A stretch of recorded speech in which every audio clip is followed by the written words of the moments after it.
इतना डराओगे इस शहर के लोगों को भाई? क्या है ट्रक मुझे रौंद दे, मेरे पेट में जो बच्चा है उसको तो छोड़ दे, कोई और क्यों नहीं खड़ा हो रहा? सियासी पार्टियां खड़ी हो ना, निकले क्यों खामोश है? मैं तो ये परेशान हूँ। जी, हमारे साथ हमारे बहुत ही प्यारे भाई बहुत काम कर रहे हैं पाकिस्तान की आवाम के लिए।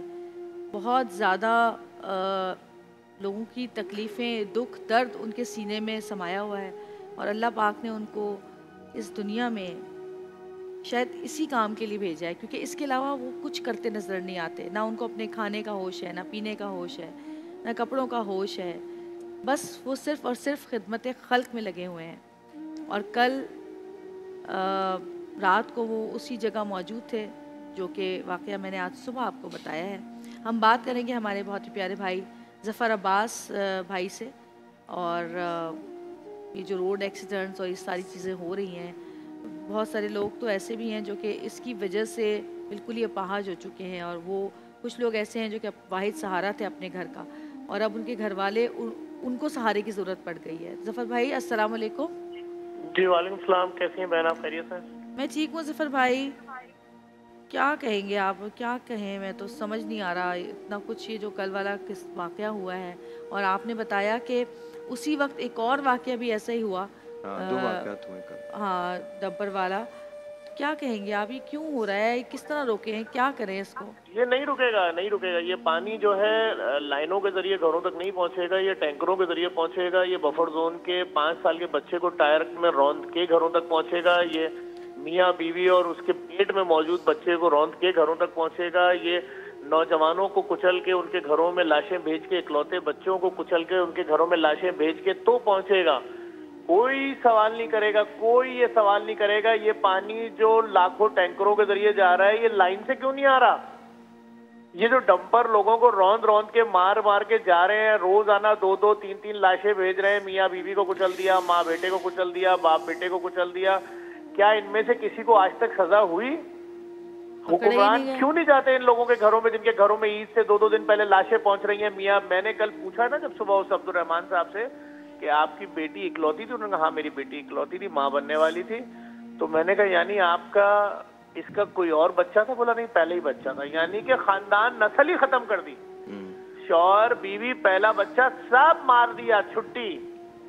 अभी ड्राइवर भी चेंज हो जाएगा, ट्रक भी गायब हो जाएगा, बंदा भी बाहर अगला ट्रक चला रहा होगा। इनके घर की रोशनी खत्म, इनके घर के कपड़े बर्तन फेंक दे कूड़े में। अब इनका कोई वाली वारिस नहीं बचा, क्योंकि शहर में डंपर ने रौंदा है, टैंकर ने रौंदा है, ट्रॉलर ने रौंदा है, कोई आवाज नहीं उठाएगा। मैंने पूछा कि पूरे शहर में कयामत मची हुई है तेरे नौमौलूद बच्चे की, जब टैंकर तेरी बेटी के पेट से गुजरा, जो बच्चा बाहर आया, शायद उसकी आखिरी सांसें बाकी थी, लोग उस बच्चे को लेके दौड़ रहे थे।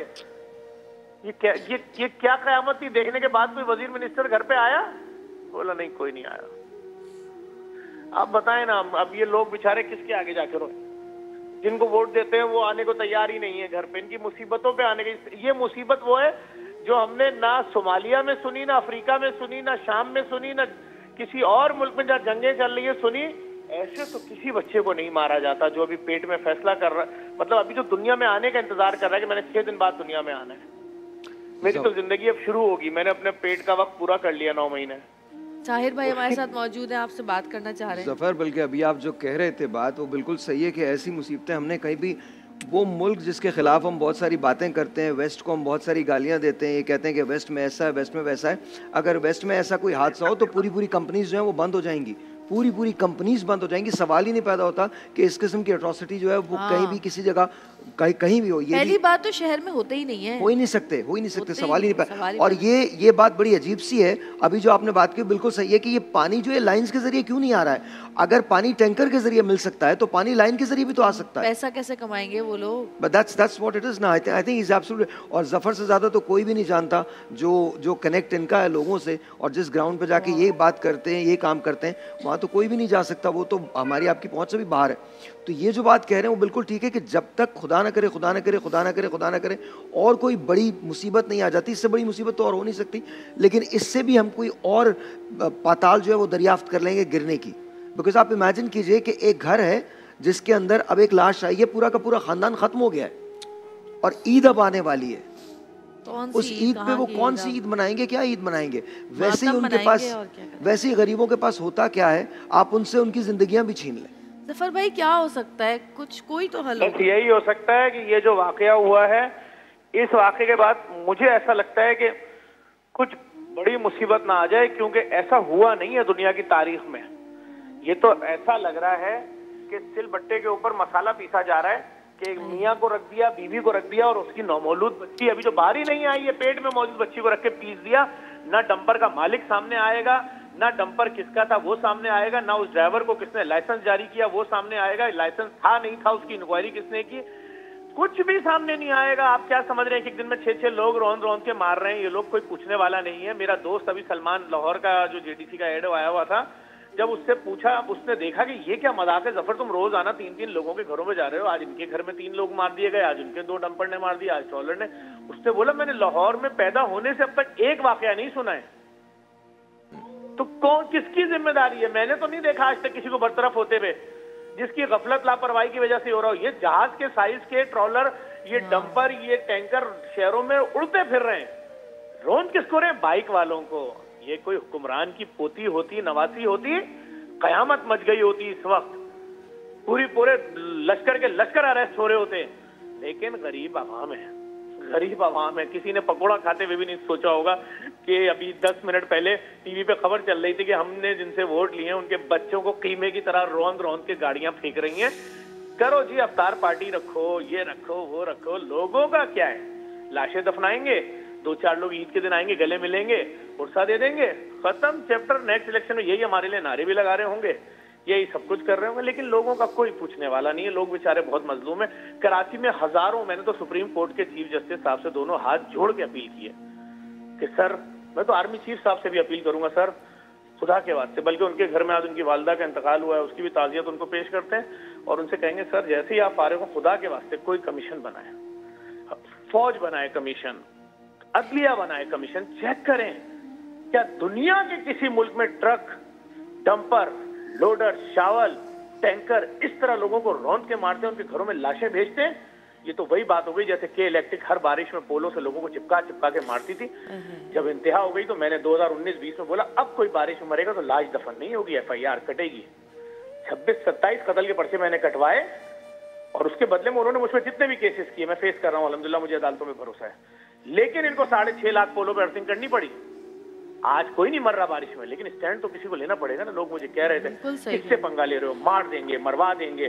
कभी कहते हैं तुमने डंपर माफिया के खिलाफ खड़े हो, तुम्हें मरवा देंगे। फिर वो जो हमने फ्री लैबें बनाना शुरू की, फ्री डायलिसिस सेंटर बनवाना शुरू किया, इन्होंने कहा लैब वाले तुम्हें मरवाएंगे, अरबों खरबों की मार्केट थी, तुमने फ्री डायलिसिस सेंटर दर्जनों खोल दिए, प्राइवेट अस्पताल वाले मारेंगे। अरे कोई तो खड़ा होगा, कोई और क्यों नहीं खड़ा हो रहा? सियासी पार्टियां खड़ी हो ना, निकले क्यों खामोश है? मैं तो ये परेशान हूँ। कम से कम इतना करें, अगरबत्ती मोमबत्ती लेके खड़े हो जाए कि इस मकाम पे उस बच्चे का कत्ल हुआ है जो भी दुनिया में आया ही नहीं था, हमें रोशन कर दें। नो, हम बिजी हैं, हमारी तकरीबात हैं, हमारी पार्टियां हैं, हम मसरूफ हैं, हमारे बच्चे की सालगिरह है, हम कैसे आवाम के बच्चे को देखें? पीस दो, सिलबट्टा आया हुआ है उसको पीसते जाइए, पीसते जाइए। गरीब हो लेट जाओ, पीस दो। बच्चे हो, पैदा होने वाले हो, पीस दो। तुम्हारे माँ बाप का है, इन दोनों को भी। ऐसी लाशें तो उठी ही नहीं दुनिया में कहीं। जफर भाई आप इनकी फैमिली से मिले जाकर? दोनों फैमिली से एक जगह मिले गए थे आप? एक मैंने देखा है आपको, घर आया नुमाइश औरंगी से सैरी कराकर। आप सोचें हजारों लोगों की सैरी कराना, वहां पर भी बड़े बड़े माफियाज भी उतरे होते हैं, कोई कुछ ब्लैकमेल, कोई कुछ, कोई झूठी वीडियो बना रहा है, कोई कुछ। एक दरिंदगी बची होती है। वहां से खाना खिलाने के बाद जब अपने मौजूद मेहमानों को रुखसत किया, सबको जो खाना खाने आते हैं, फिर घर पहुंचा हूँ, यकीन करें सर फट रहा था इस खबर को सुन के। रात में मैंने एक वीडियो बनाई थी, मेरे घर पे अली शेखानी साहब को कल अफ्तार करने आना था। आप यकीन करें हमने एक लुकमा कुछ नहीं खाया, मैंने अली शेखानी ने। जब वो वीडियो मेरे सामने आई कि वो बाइक राइडर उस बच्चे को हाथ में लेके दौड़ रहा है जिसकी नाफ लटक रही है और कह रहा है जल्दी बताओ इसको कहाँ लेकर जाऊं, मेरा दिमाग ही बंद हो गया। मैंने कही क्या है, क्या करें, मुंह पीटे अपना? पीट लेंगे, मैं तो पीटूंगा। उससे बोले मैं कहाँ खड़े होकर पीट रहे हैं, लेकिन लोगों को ऐसे नहीं ज़िबा करो। ये लावारिस नहीं है, ये इनका कोई, अगर कोई ये समझ रहा है कि सिर्फ ये इलेक्शनों में इस्तेमाल होने के लिए पैदा हुए हैं, ऐसा नहीं है। अल्लाह का सिस्टम है, खुदा देख रहा है इन मजलूमों की आह। उस औरत ने शायद जब उसके जिस्म पे ट्रक चढ़ने वाला होगा एक दफा सोचा होगा कि ट्रक मुझे रौंद दे, मेरे पेट में जो बच्चा है उसको तो छोड़ दे।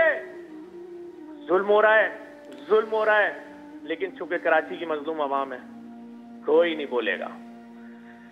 जो बोलेगा उसके खिलाफ माफिया को पीछे लगा देते हैं कि इनके खिलाफ झूठी कैंपेनें चलाओ। देखें कैसा कैसा जुल्म करते हैं। कैंपेनें चला रहे थे पिछले साल तक कि जफर खाना खिला रहा है इसको मार दो, भूखों को खाना खिला रहा है इसको मार दो। अरे देखो तो कि क्या बोल रहा है, तुम्हारा दीन कह रहा है भूखे को खाना खिलाओ, लेकिन बात ये कि माफिया का राज है। और मैं तो बल्कि कल या परसों में कहीं ना कहीं सड़क पे आपको नजर दूंगा, मैं इन मजलूमों के हक में खड़ा होऊंगा। हजारों लोग मार दिए, अभी जनवरी गुजरे कितना दिन हुआ है, मेरे ख्याल में फिगर 200 क्रॉस कर गया है।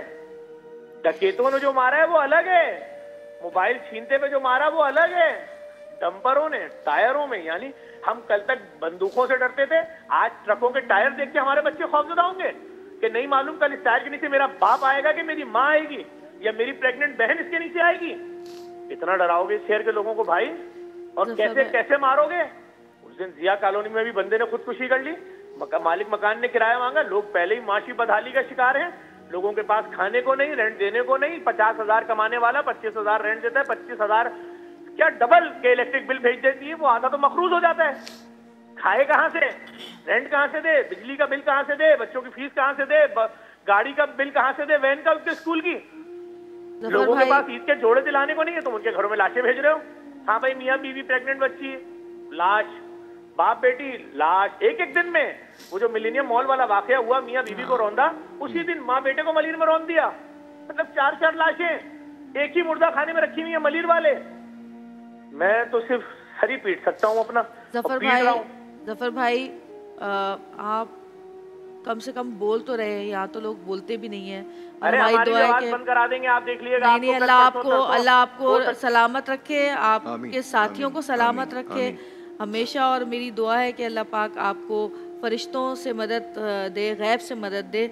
बहुत शुक्रिया जफर भाई। और जफर भाई दिल दहला देते हैं जब भी बात करते हैं, हम इनकी वीडियो। लेकिन बात जो कर रहे हो बिल्कुल ठीक है, ठीक कह रहे हैं। हाँ देखिए, आप सोचिए, ये सिर्फ एक नहीं है, सिर्फ कराची नहीं है, कराची से लेकर पेशावर तक जहाँ जहाँ जुल्म हो रहा है आप देख लीजिए, उसमें गरीब पिस रहा है। हाँ, गरीब, और कोई भी नहीं बोलता, कोई भी नहीं बोलता। देखिए अभी इन्होंने एक बड़ी इंपॉर्टेंट बात की है, ये कहने लगे कि अफ्तार पार्टियां जारी हैं, ये जारी रहेंगी अफ्तार पार्टियां। आपको पता है मैं क्यों नहीं जाता अफ्तार पार्टीज के अंदर? एक बार मुझे एक अफ्तार पार्टी की दावत आई, मैं गया वहां, मैं नाम नहीं लूंगा, बहुत सारे सियासी पार्टी के लोग वहां जमा थे, मैं नाम नहीं ले रहा, और एक बहुत बड़े शख्स वहां, उनका अफ्तार था, उनके एजाज में वो अफ्तार दिया गया था। कराची का एक बहुत बड़ा होटल था, 5 स्टार होटल, और तकरीबन 200-300 के करीब आइटम्स थे जो रखे हुए थे वहां। अच्छा, पूल साइड पे, ठीक है। हम सब वहां बैठे हुए थे, इंतजार कर रहे थे कि कब आएंगे वो, कब वो तकरीर करेंगे, कब हम। द होल थिंग वाज, जो आपके लिए अफ्तार लगा रहा है ना, वो अफ्तार नहीं खा सकता। जो आपको गाड़ी चला के लेके आ रहा है, वो गाड़ी रख नहीं सकता। आपके साथ बैठ के वो खाना नहीं खा सकता। आप कपड़े पहनते हैं, वो जो कपड़े पहन रहा है वो उससे ज्यादा बेहतर कपड़े पहन नहीं सकता। और उसके बाद आप पाकिस्तान की गुर्बत पे तकरीर फरमाएंगे, आप खड़े होकर ये बताएंगे कि गरीबों के हालात कैसे बदलने। आप बदल जाए, गरीबों के हालात बदल जाएंगे। सही बात है। ये आप मरात कम करें। ये सारी जो मरातें दी हुई है, कहीं दुनिया के अंदर आपने देखा है? आप वेस्ट में किसी भी जगह चले जाएं, इंग्लैंड में चले जाएं, यूएस में चले जाएं, कहीं देखा है आपने कि गवर्नमेंट सर्वेंट को इतनी बड़ी मरात मिलती है? आपकी गैस फ्री है, आपकी बिजली फ्री है, आपका पेट्रोल फ्री है, आपकी गाड़ियां फ्री है, एजुकेशन फ्री है, education free. So my question is कि जब आपके लिए सब फ्री है, तो वो आदमी जो पाकिस्तान के लिए काम कर रहा है, उसके लिए इतनी मुश्किल क्यों है? ये हिसाब कौन देगा? तो जफर अगर कह रहा है तो आग यहां लगी हुई है ना, तकलीफ होती है। देखिए जफर का जो कनेक्टर वो देखें हम सब काम करते हैं। आप कभी मेरे पास रेडियो पे आइए, या मैं जहां शो करता हूं टीवी का, उस पे आइए, आपको लाइन मिलेगी लोगों की। मेरे ऑफिस के बाहर आके देख लीजिए, पढ़े लिखे लोग, ज्यादा दूर मत जाइए, मेरे ऑफिस में आ जाइए, मैं आपको रेज्यूमेस दे देता हूं, सीवीज दे देता हूं। Graduates, MBAs, position holders, they are working with us. Why? Because there are no jobs out there. सही बात है। And the worst part about this is कि जवेरिया, हम चाहे जितनी भी कोशिश कर लें, at the end of the day जिन्होंने जो करना है वो वही करें, बस वो वही कर रहा है।